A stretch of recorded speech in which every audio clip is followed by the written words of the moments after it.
एकदा मशीनची ज्या उभारणी झाल्यानंतर तिथे असलेले जे काही कर्मचारी आणि ती कंपनी ते सगळं काम करत असतात आणि डॉक्टर वगैरे वॉर्डामध्ये असतात।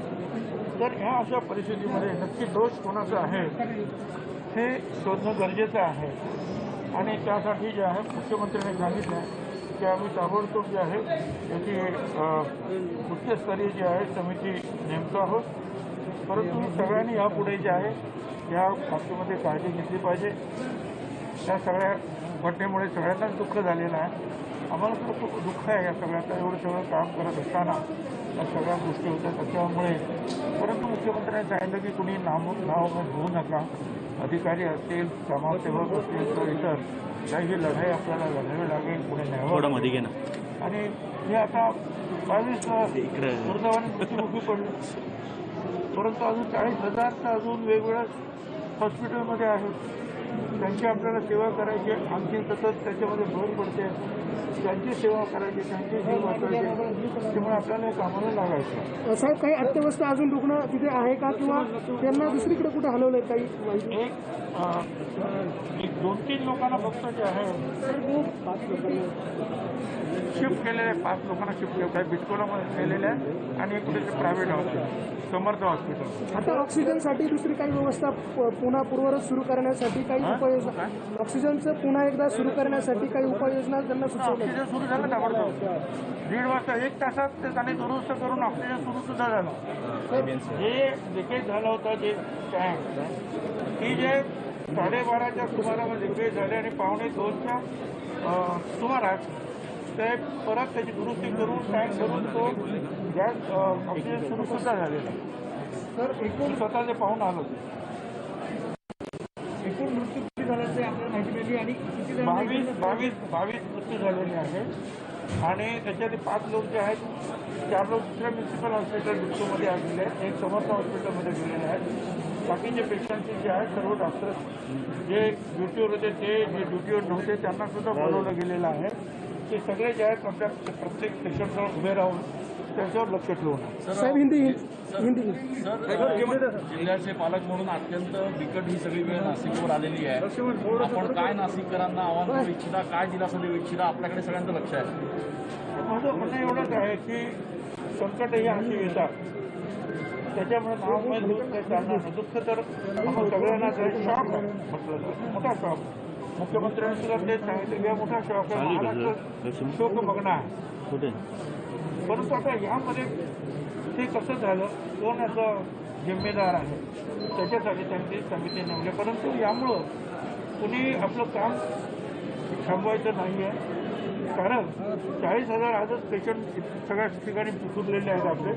अधिक त्याच्यावर रोज 5-5 हजाराची जे आहे, म्हणजे नुसत्या जिल्ह्याचं मी सांगतो, जिल्ह्यामध्ये 40,000 पेशंट आहेत आणि रोज 5-5 हजाराची त्याच्यामध्ये भर पडते।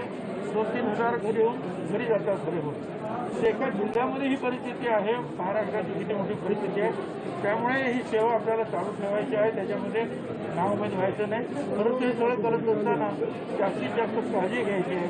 जे काही चुकलं असेल त्याच्यातून आपण धडा घेऊन जे पुढे काम करायला। साहेब, आपण तातडीनं आपल्या कोविड सेंटरमधनं या ठिकाणी ऑक्सिजन पाठवला, त्याचा कितपत उपयोग त्यानंतरच्या काळात इथे झाला?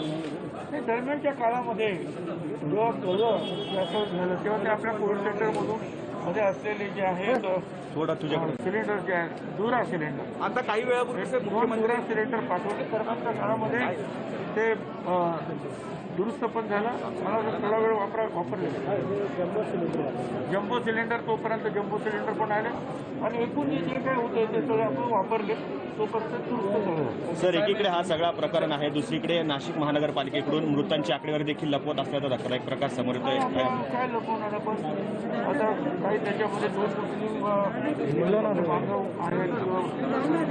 बांधव आहेत आणि आता बाकीचे जे आहेत इतर ठिकाणी पाठवलेले आहेत, कुठे लपवून ठेवणार?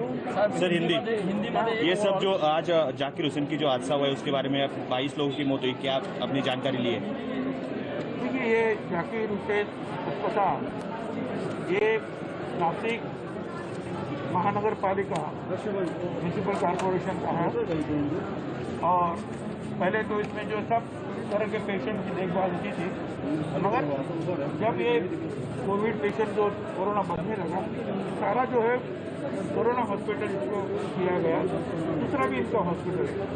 अब इतने बड़े पैमाने पर करीबन जो है यहाँ 157 पेशेंट थे।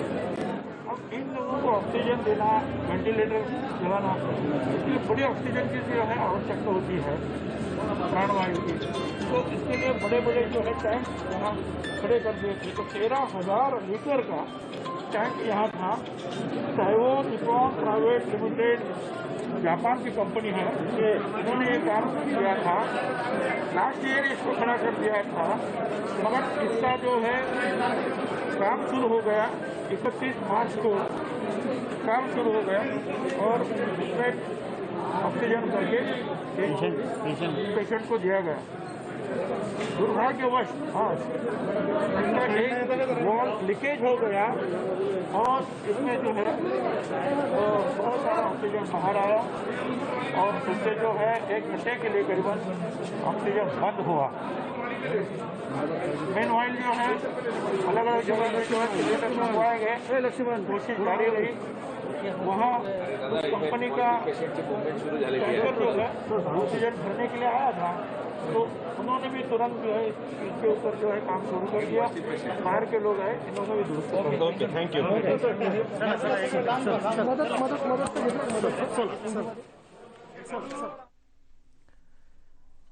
तेव्हा नाशिकमधली ही अत्यंत धक्कादायक, हृदयद्रावक अशी ही घटना। पालकमंत्री छगन भुजबळ यांनी घटनास्थळी भेट दिली आणि यापुढे अशा प्रकारच्या घटना घडू नयेत याच्यासाठी सुद्धा सूचना दिल्याचं त्यांनी सांगितलं। काळजी घेतली जाईल आणि ज्या व्यक्तींनी आपले नातेवाईक या दुर्घटनेत गमावलेले आहेत त्यांच्याबद्दल संवेदना त्यांनी व्यक्त केलेली आहे।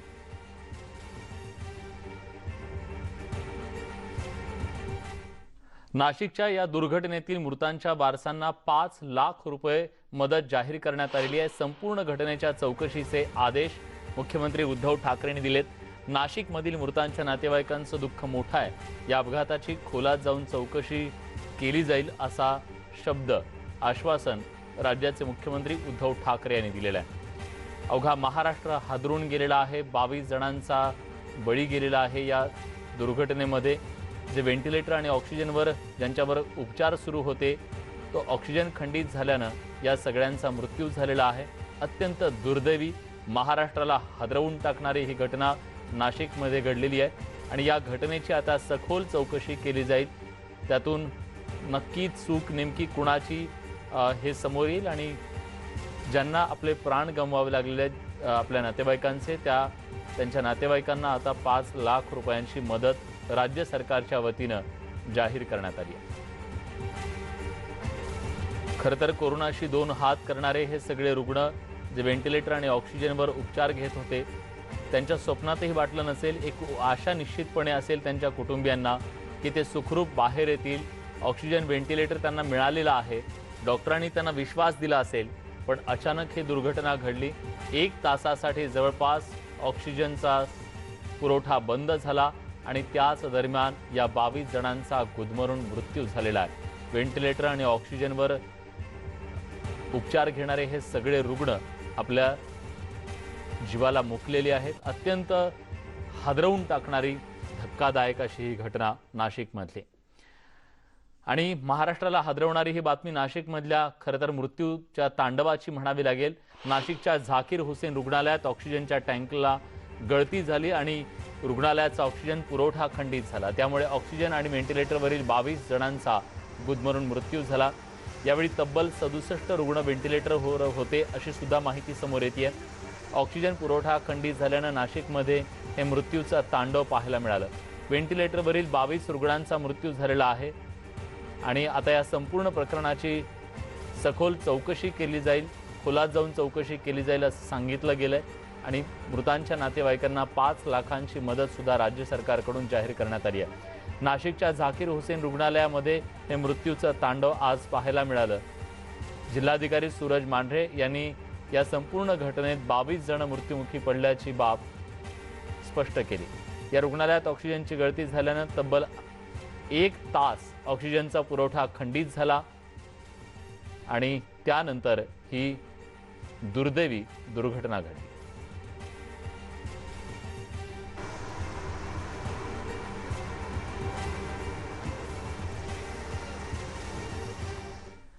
दरम्यान नाशिकमधली घटना अत्यंत दुर्दैवी क्लेशदायक असल्याचं उपमुख्यमंत्री अजित पवार यांनी म्हटलंय। यात मृत्युमुखी पडलेल्या रुग्णांच्या नातेवाईकांबद्दल त्यांनी सहवेदना व्यक्त केली आहे। या दुर्घटनेची उच्चस्तरीय चौकशी करून दोषींवर निश्चित शिक्षा केली जाईल। यापुढे अशा प्रकारची कोणतीही दुर्घटना घडू नये याची काळजी घेणार असल्याचंही अजित पवार म्हणाले। राज्यातील सर्व रुग्णालयांमध्ये ऑक्सिजन पुरवठा सुरक्षित आणि सुरळीत सुरू राहील याची दक्षता घेण्याच्या सूचना उपमुख्यमंत्री अजित पवारांनी संबंधित यंत्रणांना दिल्यात।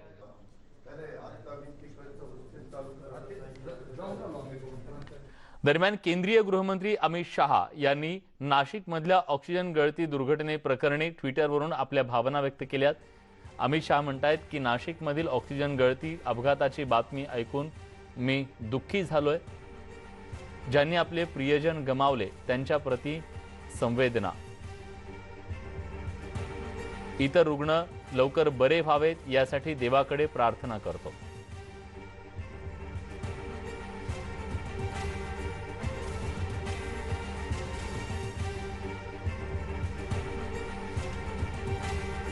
नाशिकमधले या दुर्घटनेच्या नंतर आता देशभरातून याच्याबद्दलच्या प्रतिक्रिया यायला सुरुवात झालेली आहे। राज्यातल्या नेत्यांबरोबरच केंद्रीय मंत्र्यांकडून नेत्यांकडून सुद्धा या दुर्घटनेबद्दल चिंता व्यक्त केली जाते। शिवाय पंतप्रधान नरेंद्र मोदी यांनी सुद्धा या दुर्घटनेबद्दल दुःख व्यक्त केलेलं आहे। काय म्हणतायत ते आपण बघतोय। नाशिकच्या रुग्णालयात ऑक्सिजन गळतीची घटना खूपच हृदयद्रावक आहे। या घटनेत ज्या व्यक्तींचा मृत्यू झाला त्यांच्या कुटुंबियांच्या दुःखात आपण सहभागी आहोत। ईश्वर त्यांना या दुःखाच्या क्षणी सावरण्याचं बळ देव अशी प्रतिक्रिया भावना नरेंद्र मोदी पंतप्रधान यांनी व्यक्त केली आहे। दरम्यान राज्याचे राज्यपाल भगतसिंग कोश्यारी यांनी सुद्धा नाशिकमधल्या ऑक्सिजन गळती दुर्घटनेप्रकरणी ट्विटरवरून आपल्या भावना व्यक्त केल्यात। बघूयात राज्यपाल नेमकं काय म्हणतायत। नाशिक येथील डॉक्टर झाकीर हुसेन रुग्णालय इथं ऑक्सिजन टाकीतून गळती होऊन काही निरपराध रुग्ण दगावल्याचं कळलं आणि त्यामुळे तीव्र दुःख झालंय। या दुर्दैवी घटनेत प्राण गमावलेल्या रुग्णांच्या कुटुंबियांना आपल्या शोक संवेदना कळवतो आणि बाधित व्यक्तींना लवकर बरं वाटावं यासाठी प्रार्थना करतो। दरम्यान राज्याचे पर्यटन मंत्री आदित्य ठाकरे यांनी नाशिकमधल्या ऑक्सिजन गळती दुर्घटनेप्रकरणी ट्विटरवरून आपल्या भावना व्यक्त केल्यात। ते म्हणतायत नाशिकमधील डॉक्टर झाकीर हुसेन रुग्णालयातली दुर्घटना अत्यंत दुर्दैवी आहे। आम्ही सगळे या सर्व कुटुंबियांच्या दुःखात सहभागी आहोत। पालकमंत्री छगन भुजबळ आणि सर्व अधिकारी मुख्यमंत्री उद्धव ठाकरेंच्या संपर्कात आहेत। या दुर्दैवी घटनेची सखोल चौकशी केली जाईल अशा भावना पर्यटन मंत्री आदित्य ठाकरे यांनी व्यक्त केल्या।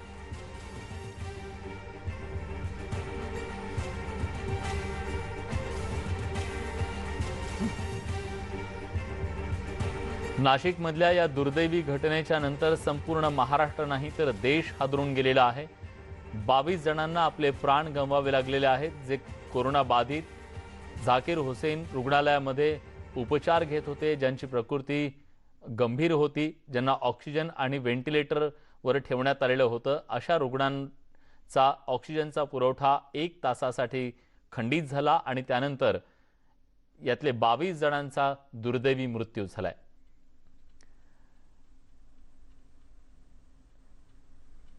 दरम्यान या संपूर्ण दुर्घटनेमध्ये 22 जणांना आपले प्राण गमवावे लागलेले आहेत। त्यांच्या कुटुंबियांवर काळानं घाला घातलेला आहे। या मृतांच्या नातेवाईकांनी संतप्त प्रतिक्रिया दिलेत, ऐकूयात।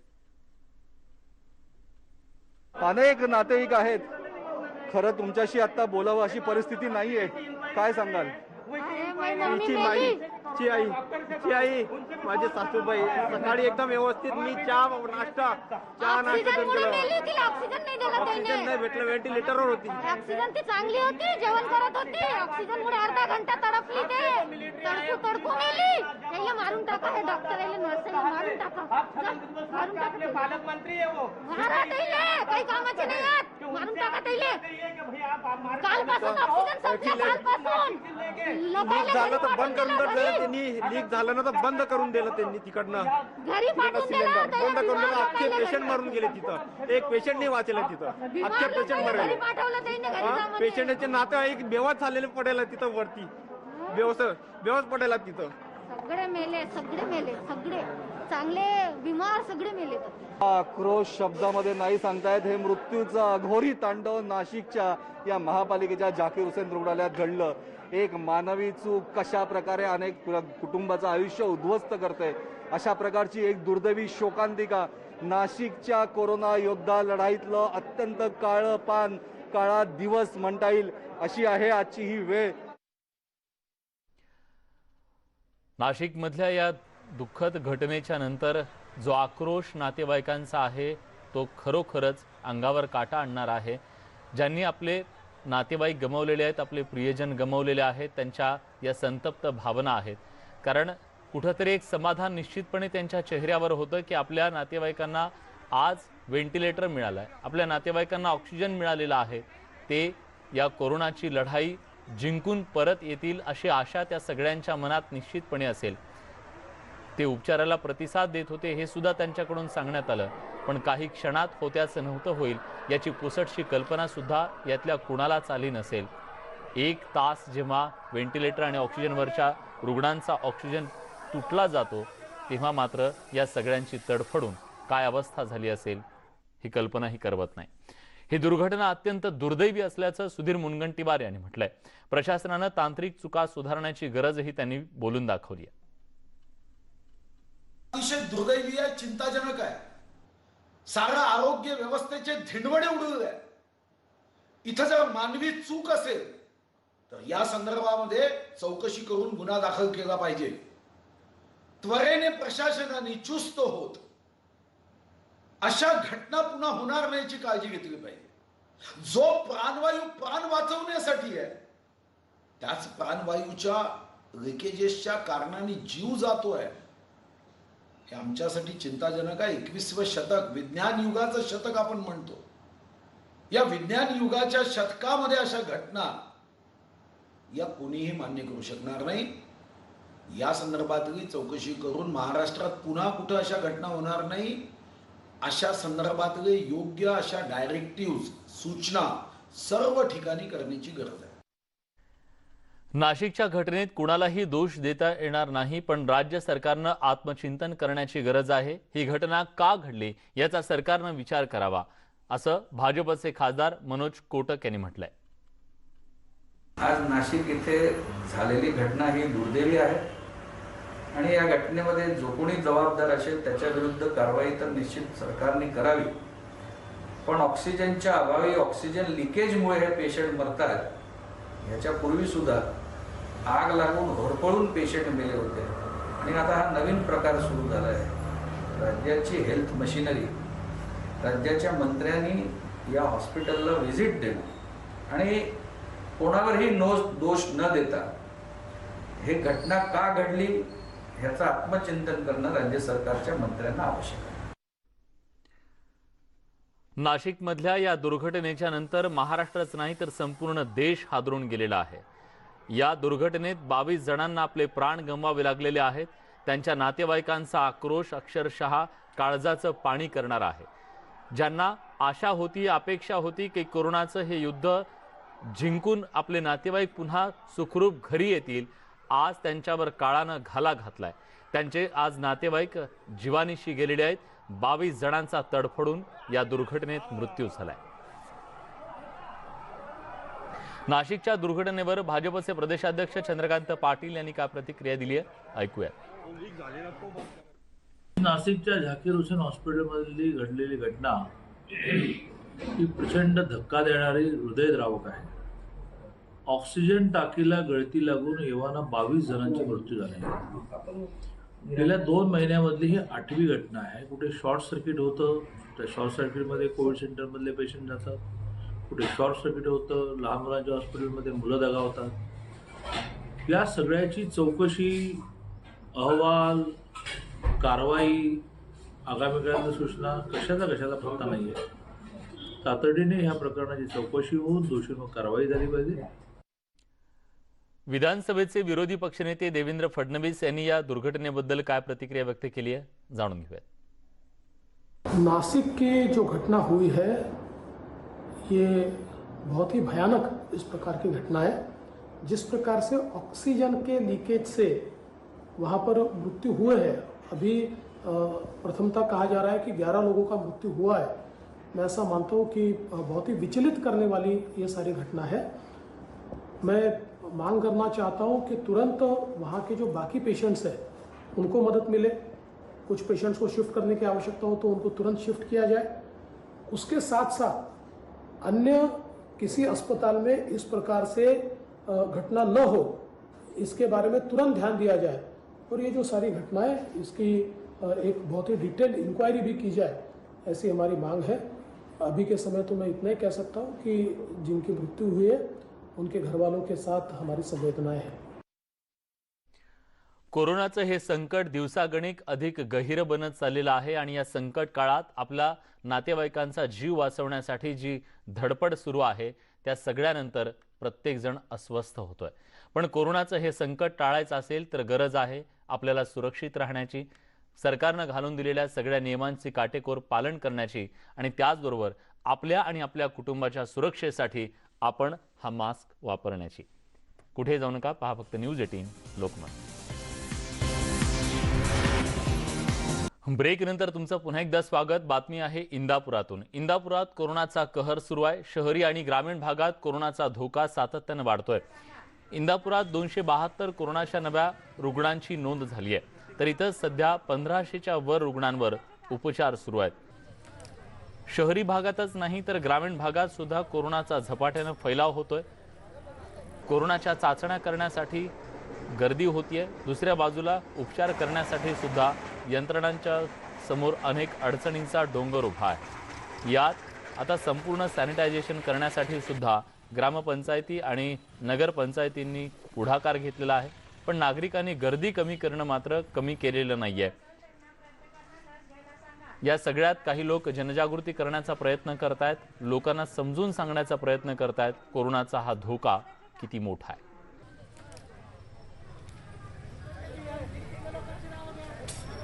एका दिवसात 200 पेक्षा जास्त रुग्णांची नोंद झाल्यानं इंदापूर तालुका हा प्रचंड हादरून गेलेला आहे. कारण आतापर्यंत जवळपास 1663 रुग्णांवर तिथे उपचार सुरू आहेत. पण गेल्या काही दिवसात कोरोना बाधितांचा आकडा हा झपाट्याने वाढतोय. एका तालुक्यातली ही मोठी वाढ इथल्या प्रशासनाच्या, संपूर्ण आरोग्य यंत्रणांच्या समोरचं एक मोठं आव्हान बनली आहे. राज्यात कोरोनाची दुसरी लहर आली आहे आणि राज्य सरकारने नुकताच आता लॉकडाऊन जाहीर करण्याच्या मनस्थितीमध्ये आहे. या कोरोनाच्या दुसऱ्या लहरीमध्ये राज्यातील शहराबरोबरच ग्रामीण भागामध्ये सुद्धा रुग्णांची संख्या रोजची रोज झपाट्याने वाढत आहे. या रुग्णवाढीमध्ये आता साधारणतः तालुका पातळीवरती चाचण्यांचं प्रमाण वाढल्यामुळे रुग्णांची संख्यासुद्धा रोजची रोज वाढताना दिसत आहे. आज इंदापूर तालुक्यामध्ये कहरच झाला. इंदापूर तालुक्यामध्ये 272 रुग्ण एकाच दिवशी सापडले. ग्रामीण भागामधले 151 आहेत आणि शहरी भागातले 121 आहेत. जवळजवळ 272 रुग्णांनी इंदापूर तालुक्यामध्ये कहर केला आणि त्याहीपेक्षा 1662 रुग्ण आता सध्या इंदापूर तालुक्यामध्ये वेगवेगळ्या ठिकाणी उपचार घेत आहेत. मात्र यावरती लवकरच आता काहीतरी उपाययोजना करावी लागणार आहे. इंदापूर आता लॉकडाऊन होत आहे. इंदापूर शहरामधील जनता ज्या पद्धतीने कोरोनाचं लॉकडाऊनचं पालन करते ते कसं करते ते पाहावं लागणार आहे. आणि विशेष म्हणजे नागरिकांमध्ये अजूनही बेजबाबदारपणा होतो की काही ठिकाणी मास्क न लावता फिरतायत, तर काही ठिकाणी बाजारामध्ये प्रचंड गर्दी करतायत. आता जरी समजा सरकारने 11 वाजेपर्यंतच दुकानं बंद करण्याचा निर्णय घेतलेला असला तरीसुद्धा लोक अजूनही पेट्याला त्याच पद्धतीने फिरत आहेत. जोपर्यंत लोक यावरती नियंत्रण मिळवत नाहीत, आपल्या स्वतःच्या फिरण्यावरती बंधन आणत नाहीत, तोपर्यंत मात्र कोरोना आटोक्यात येणं शक्य होणार नाही. जेणेकरून न्यूज 18 लोकमत रोजची रोज प्रत्येक वेळी क्षणाक्षणाला आवाहन करत आहे की नागरिकांनो घरात राहा, सुरक्षित राहा, मास्क लावा, सॅनिटायझरचा वापर करा, तरच कोरोना आटोक्यात येईल, हे असं न्यूज 18 लोकमत आव्हान करत आहे. मधुकर गालांडे, न्यूज 18 लोकमत, इंदापूर. खरं तर राज्यातल्या शहरी भागात जिथं आतापर्यंत आरोग्य व्यवस्था सक्षम होती असं सांगितलं जात होतं, तिथली आरोग्य व्यवस्था अशी ढेपाळलेली असताना ग्रामीण भागात कोरोना जर पसरला, तो पसरतोय, तर तिथली परिस्थिती काय असेल याचा विचारही करवत नाही. राज्यभरात ऑक्सिजनचा तुटवडा भासत असला तरी अमरावतीच्या सरकारी कोविड रुग्णालयात ऑक्सिजनचा तुटवडा भासत नाहीये. योग्य नियोजन केल्यानं ऑक्सिजनचा तुटवडा भासत नाहीये. एकीकडे कोरोना वाढत असताना दुसरीकडे जिल्हाधिकारी आणि जिल्हा शल्यचिकित्सक यांनी सुपर स्पेशालिटी हॉस्पिटलमध्ये 21 किलोलिटरचा ऑक्सिजन टँक उभारण्याचा निर्णय घेतला. हा ऑक्सिजन टँक रुग्णांसाठी नवसंजीवनी ठरतोय. यात 21,000 लिटर म्हणजे 2400 सिलेंडर मावतील एवढी याची कॅपॅसिटी आहे. कालच आपण हे रिफिल करून घेतलं. आता 3 दिवसपर्यंत याला रिफिल करायची गरज नाही. जसा 20च्या जवळपास याचा हे येतो रीडिंग येतो, तसं आपण परत त्यांना 5 वाजता इन्फॉर्म करतो, ते लगेच आपल्याला रिफिल करून देतात. त्यामुळे ऑक्सिजनची सध्या तेवढा तुटवडा जाणवत नाही. आणि याच्यामुळे दुसरा एक फायदा असा होतो की हाय फ्लो ऑक्सिजन पेशंटला मिळतो, त्याचं कॉन्सन्ट्रेशन जे आहे ते कंटिन्यू राहते. अशाच प्रकारचं योग्य नियोजन केलं तर अनेक प्राण वाचू शकतात. काळाची तीच गरज आहे. यासोबत या बुलेटिनमध्ये एक छोटासा ब्रेक घेतोय. कुठे जाऊ नका, पहा फक्त न्यूज 18 लोकमत.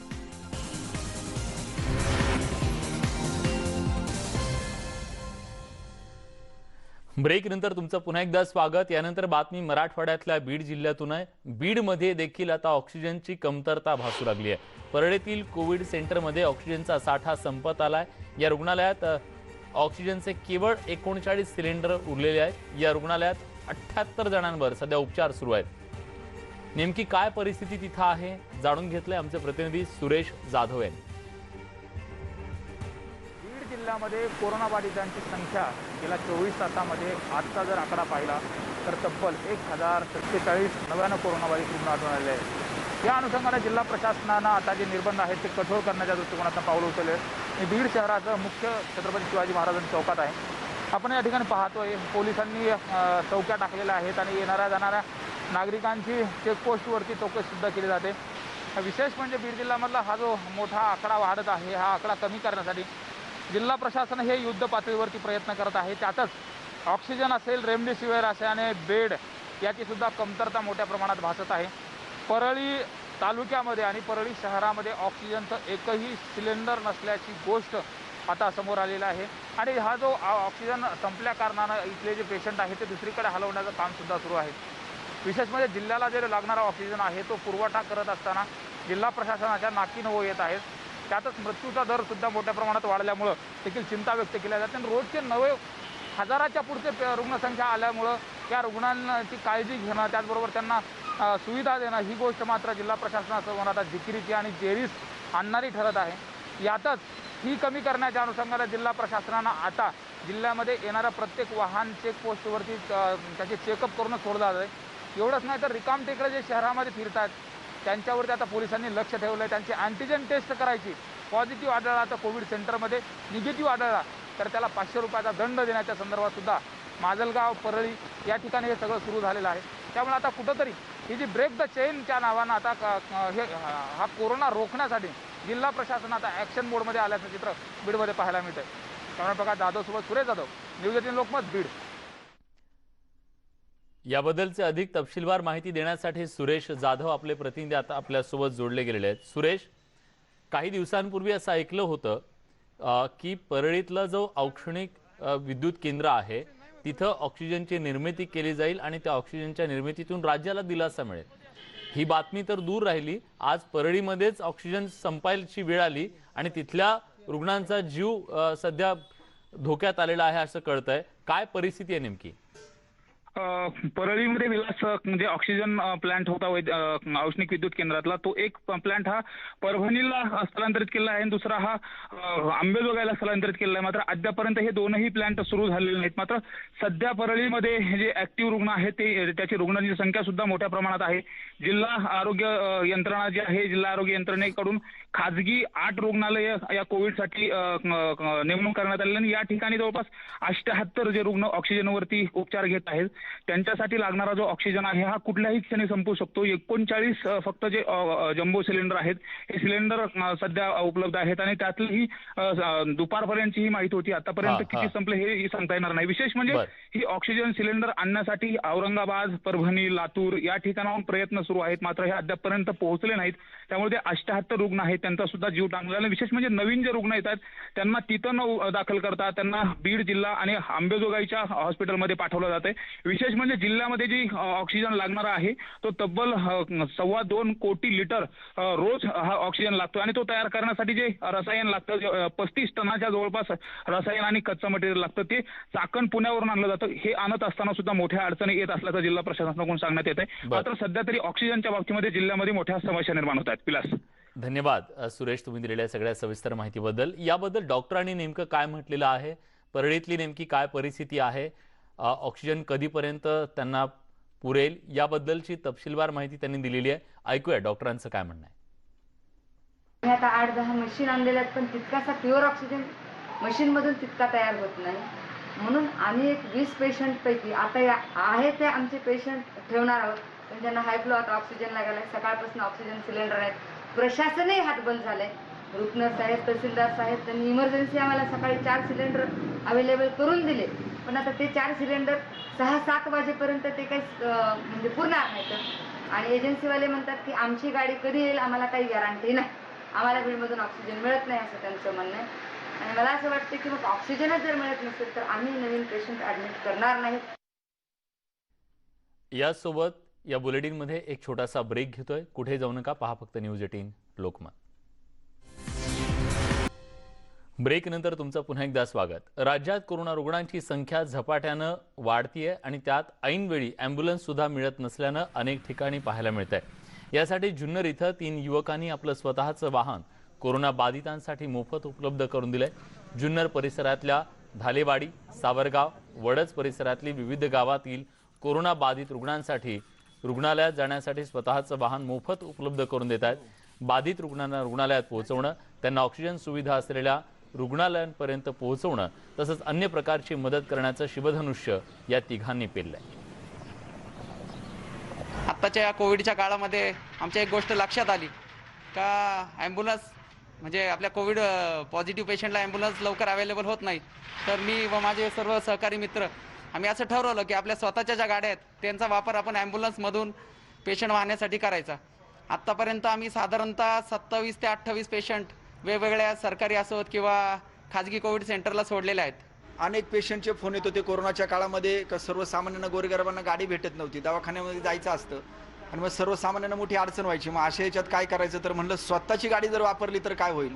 आणि मग ती रिस्क घेऊन स्वतःची गाडी, स्वतःचं डिझेल, स्वतःचा पेट्रोल हे सगळं खर्च करून स्वतःची गाडी वापरून गोरगरिबांच्या दारामध्ये जाऊन त्या पेशंटला घेऊन पेशंट सांगेल त्या हॉस्पिटलला ॲडमिट करायचं. ते बोलले खाजगीला तर खाजगीला, सरकारी तर सरकारीला.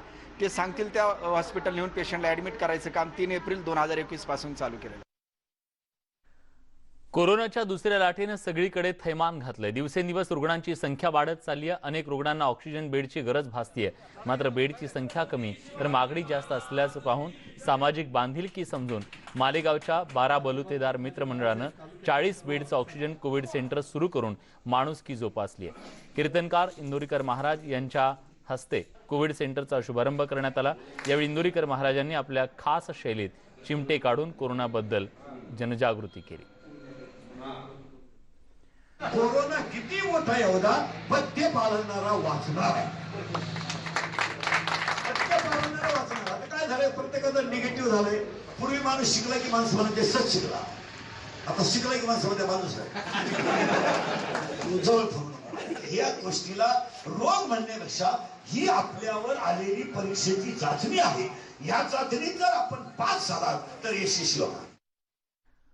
कोरोनानं घातलेल्या थैमानाला आटोक्यात आणण्यासाठी राज्य सरकारनं कडक निर्बंध लागू केलेले असताना त्याला न जुमानता आजही मोठ्या प्रमाणात नागरिक बाहेर फिरतायत. बेशिस्त झालेल्या नागरिकांना सरकारच्या नियमांची शिस्त लावण्यासाठी मनमाडला थेट तृतीयपंथी रस्त्यावर उतरले. तृतीयपंथी पोलिसांसोबत इथं काम करतायत. विनाकारण फिरणाऱ्या नागरिकांची त्यांच्या विशेष शैलीत कशी समजूत काढतात याचा आढावा घेतला आमचे प्रतिनिधी बब्बू शेख यांनी.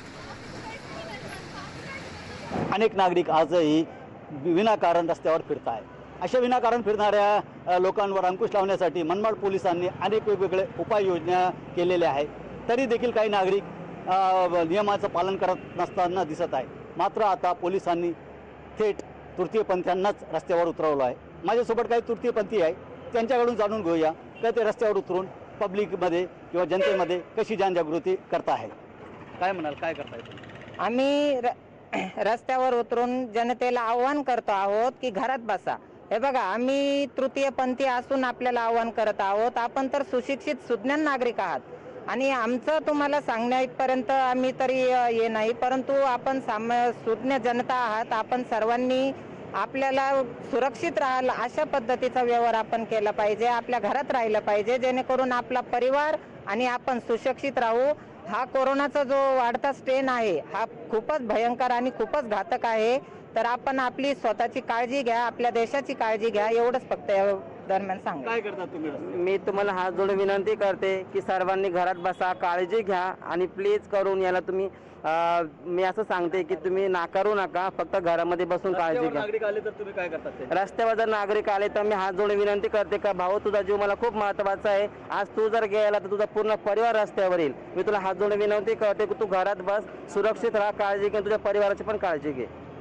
जर तृतीयपंथीयांना रस्त्यावर उतरवण्याची का गरज भासते? आज या ठिकाणी बऱ्याचशा नवनवीन युक्त्या काढून अँटीजेन टेस्ट करून सुद्धा रस्त्यावरती बरेचसे लोक विनाकारणाचं रस्त्यावरती फिरत असताना दिसून येतात. त्यांचं काही एक काम नाही.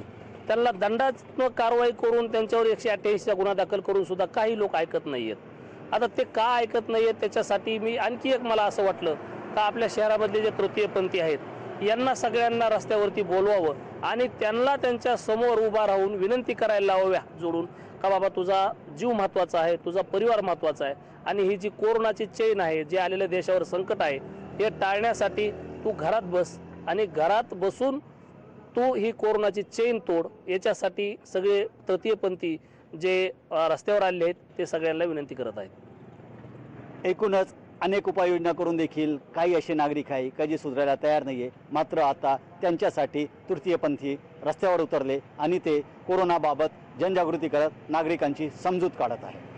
बब्बू शेख, न्यूज 18 लोकमत, मनमाड. या सगळ्या घडामोडींसोबत बुलेटिनमध्ये आपण इथेच थांबतोय. ताज्या घडामोडींसाठी बघत राहा न्यूज 18 लोकमत.